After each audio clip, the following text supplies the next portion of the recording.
दूसरी सीटों की डिमांड की है, क्योंकि आखिरी बैठक उनकी हो चुकी है। मैं इतना ही कहूंगा कि वो तीनों की बैठक पहली होती है, वो पहले तय कर लेते हैं और उसके बाद में हम लोग की चर्चा होती है। जो पिछली बैठक हुई उस बैठक में हम लोग ने अपनी एक सूची उनको दे दी है और कहा है कि समझौते में जब बुलाया नहीं गया था तो हम लोग ने इन सीटों पर कंसंट्रेट करने की कंसंट्रेट कर रहे थे। अब इनमें से आप कितने सीटें दे सकते हो ये आप हमको बता दीजिए। दूसरी बात वहां पर है कि जिस पर हम लोग कॉम्प्रोमाइज नहीं करेंगे कि हमको डेमोक्रेसी की सोशलाइजेशन में इंटरेस्ट रखते हैं। किसी एक परिवार या किसी एक समाज के अंदर सत्ता पूरी संपन्न हो ऐसे विचार के हम लोग नहीं है। इसलिए दूसरा जो हम लोग ने कहा है कि 15 ओबीसी के कैंडिडेट जो कॉमन लिस्ट बनेगी उसमें होना चाहिए। तीसरा जो है कि हम लोग बीजेपी के आइडियोलॉजी को पसंद नहीं करते, जो एक्सक्लूसिव की उनकी राजनीति है। माइनॉरिटीज को वो उम्मीदवारी नहीं देते, चाहे वो क्रिश्चियन माइनॉरिटी हो, चाहे वो मुस्लिम माइनॉरिटी हो, चाहे वो जैन माइनॉरिटी हो, इनको ये उम्मीदवार नहीं देते। इसलिए कम से कम 3 सीटें जो है ये रिलीजियस माइनॉरिटीज को हम लोग ने देना चाहिए। इन बातों पर हम लोग ने उनसे हमारे जो वंचित अघाड़ी के प्रतिनिधि गए थे उनसे बातचीत हुई है और उनसे कहा कि सोशल डेमोक्रेटाइजेशन अगर होता है तो हम लोग उसका स्वागत करते हैं। ये भी उनको बताया गया है कि आखिरी वक्त तक हम लोग ये जो कॉमन एजेंडा जो है इसको लागू करने के लिए और अमल करने के लिए आप लोगों के साथ रहेंगे। और मैं उम्मीद करता हूं कि जितनी भी राजनीतिक दल है ये इसमें डेमोक्रेसी को सोशलाइजेशन करने में पूरी तरह से मदद करेंगे, सहयोग करेंगे और अपने पार्टियों में भी बदलाव करने की बातचीत शुरुआत करेंगे। सर, जो बैठक हुई उसमें मोटे तौर पर यह तय हुआ है कि 20, 18 और 10 के आंकड़े तय हुए। उसमें सर मेरी सुन लीजिए, उसमें से कहा जा रहा है कि शिवसेना कोटे से आपको 2 सीटें देने की बात की जा रही है। मैं इतना ही आपसे कहूंगा कि मैं अगर अलग लड़ता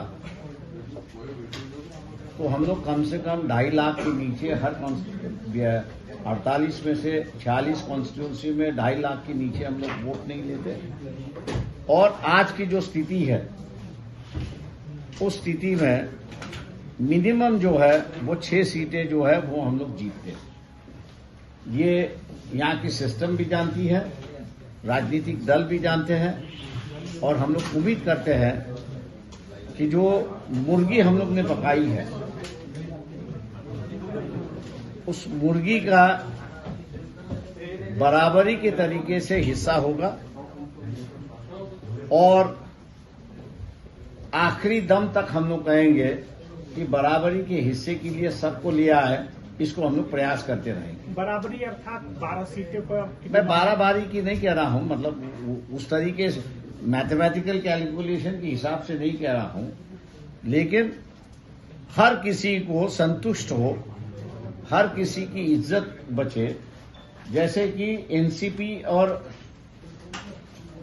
शिवसेना दोनों की नई पार्टियां हैं, उनके सामने जो समस्या है वो हम लोग भी जानते हैं कि जो सिंबल उनको मिला है वो परमानेंट होना चाहिए और दूसरी है कि उनकी पॉलिटिकल पार्टी रिकॉग्नाइज होना ये भी जरूरी है।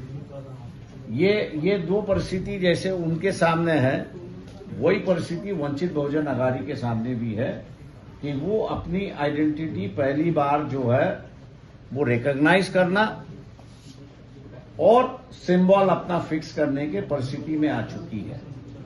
इसलिए जो उनकी समस्या है वो वंचित की भी समस्या है, कांग्रेस की वो समस्या नहीं है। इसलिए इस बात को रखते हुए मैं समझता हूं कि बातचीत होगी और इसलिए हम लोग जो है वो इस मुद्दे को लेके हर कोई संतुष्ट हो वो हम लोग देखेंगे। शरद पवार जी ने भी आपसे बातचीत की है, किन मुद्दों पे बातचीत हुई है? क्या बातचीत बात हुई है? मुझे सिर्फ फोन आया है कि बम्बई आएंगे तो अपन बैठेंगे, इतना ही बातचीत हुई है और कोई बातचीत नहीं हुई है। बड़ी पार्टी की भूमिका में किसको देख रहे हैं? महाराष्ट्र में यदि सीटों का बंटवारा होता है, जैसे आपने कहा, अगर वोटों की बात करो तो आज वंचित बहुजन आघाड़ी सबसे बड़ी पार्टी है। कांग्रेस हो, एनसीपी हो या शिवसेना हो, इनका जो पिछला 20 साल का 25 साल का जो इतिहास है, ये समझौते का इतिहास है। जहां पर ये लड़ते थे वहां पर उनका वजूद बचा हुआ है, जहां पर ये लड़ते नहीं थे उनका वजूद खत्म हो चुका है। इसलिए हर पॉलिटिकल पार्टी जो मांग रही है, जो सीटों पे उन्होंने लड़ा है वही सीटें वो मांग रहे हैं और आग्रह कर रहे हैं कि हमको वही सीटें मिलनी चाहिए। उससे बाहर वो सीट नहीं मांग रहे हैं। उसकी वजह यह है कि उनका वजूद वहां पर खत्म हो चुका है। इसलिए मैं कह रहा हूं कि इस बात को देखते हुए कि बराबरी होनी चाहिए, हर किसी की जो मजबूरी है वो मजबूरी पूरी होनी चाहिए, उसको हम लोग ध्यान पर रखते हुए बातचीत कर रहे हैं। आपको सर नहीं लग रहा कि यदि आप उस गठबंधन का हिस्सा नहीं